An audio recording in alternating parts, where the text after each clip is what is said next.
Varahi silks వారి grand festive celebrations పొందండి 10,000 రూపాయలు ఆపై కొనుగోలుపై బంగారు నాణెం ఉచితంగా.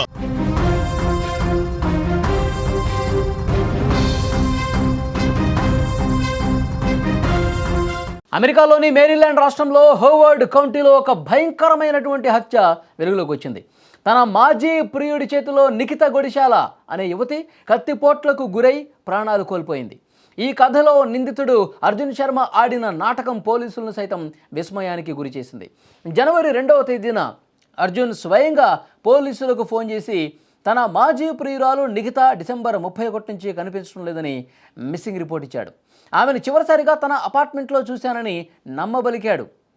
అయితే పోలీసులకు ఫిర్యాదు చేసిన రోజే అర్జున్ శర్మ అత్యంత తెలివిగా అమెరికా నుంచి భారతదేశానికి విమానంలో పారిపోయాడు. అనుమానం వచ్చిన పోలీసులు జనవరి 3న కొలంబియాలోని అర్జున్ అపార్ట్మెంట్ను సోదా చేయగా అక్కడ నిఖిత మృతదేహం రక్తపు మడుగులో పడి ఉంది. ఆమె శరీరంపై అనేక కత్తిపోట్లు ఉన్నట్టుగా పోలీసులు గుర్తించారు. నిఖితను డిసెంబర్ 31వ తేదీ రాత్రి 7 గంటల సమయంలో హత్య చేసి ఉంటాడని పోలీసులు ప్రాథమికంగా నిర్ధారించారు. నిందితుడిపై ఫస్ట్ డిగ్రీ మరియు సెకండ్ డిగ్రీ మర్డర్ కేసులు నమోదు చేసి అరెస్ట్ వారెంట్ కూడా జారీ చేశారు. ప్రస్తుతం అర్జున్ శర్మ భారత్లో ఉన్నాడని గుర్తించిన అమెరికా పోలీసులు అతన్ని పట్టుకోవడానికి United states federal law enforcement ఏజెన్సీలు సాయం కోరుతా ఉన్నాయి. దానికి సంబంధించిన పూర్తి వివరాలు సేకరిస్తూ ఉన్నారు. హత్యకు గురైన నిఖితది హైదరాబాద్లోని సికింద్రాబాద్గా భావిస్తూ ఉన్నారు. ఆమె సోషల్ మీడియా వివరాలను పరిశీలిస్తే సికింద్రాబాద్లో తన మూలాలు ఉన్నాయి, తన కుటుంబానికి సంబంధించినటువంటి మూలాలు ఉన్నట్టుగా పోలీసులు గుర్తించారు. దీనిపై కాస్త క్లారిటీ రావాల్సినటువంటి అవసరం ఉంది.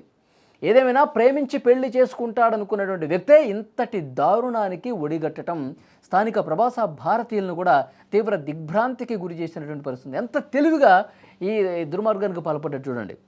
నిఖితా గొడిశాల్ని చంపేసి డిసెంబర్ 31వ తారీఖు రాత్రి 7 గంటలకే చంపేసి ఆ తర్వాత తనే వెళ్ళి పోలీసులకి next day new year celebrations అయిపోయిన తర్వాత నెక్స్ట్ డే వెళ్ళి పోలీసులకి అక్కడ కంప్లైంట్ ఇచ్చాడు. తన మాజీ ప్రియురాలు కనిపించట్లేదు, చివరిసారిగా నా అపార్ట్మెంట్లోనే నేను కలిసాం, తర్వాత ఎక్కడికి పోయిందో ఏమో తెలియట్లేదు, ఒక్కసారి ఆచూకీ చెప్పండి, తన ఫోన్ కూడా స్విచ్ ఆఫ్ వస్తుంది, ఏమైందో అర్థం కావట్లేదు అని చెప్పి అమాయకంగా కంప్లైంట్ ఇచ్చాడు. పోలీసులు కంప్లైంట్ తీసుకుని విచారణ చేస్తున్న క్రమంలో నెక్స్ట్ డే ఇతను అమెరికా నుంచి ఇండియాకు పారిపోయి చేశాడు. మరి కంప్లైంట్ ఇచ్చిన వ్యక్తి ఉన్న పళంగా ఎందుకు పారిపోయాడని చెప్పి ఆరా తీసి అతని అపార్ట్మెంట్లోకి వెళ్ళి శోధిస్తే రక్తపు మడుగులో పడి ఉన్నటువంటి నిఖిత మృతదేహం కనిపించింది. సో పోలీసులకు పిక్చర్ క్లియర్ అయిపోయింది. ఇతను భారత్కు పారిపోయినట్టుగా తెలుస్తోంది.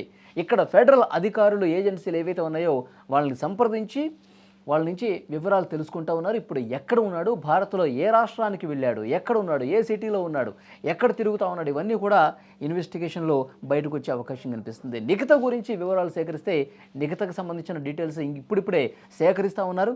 తన ఇన్స్టాగ్రామ్ అకౌంట్స్ ఏవైతే ఉన్నాయో సోషల్ మీడియా అకౌంట్లను పరిశీలిస్తున్నారు. సికింద్రాబాద్లో వాళ్ళ కుటుంబానికి సంబంధించిన మూలాలు ఉన్నాయి అని చెప్పి ఆ అకౌంట్ని చూస్తే అర్థమవుతుంది.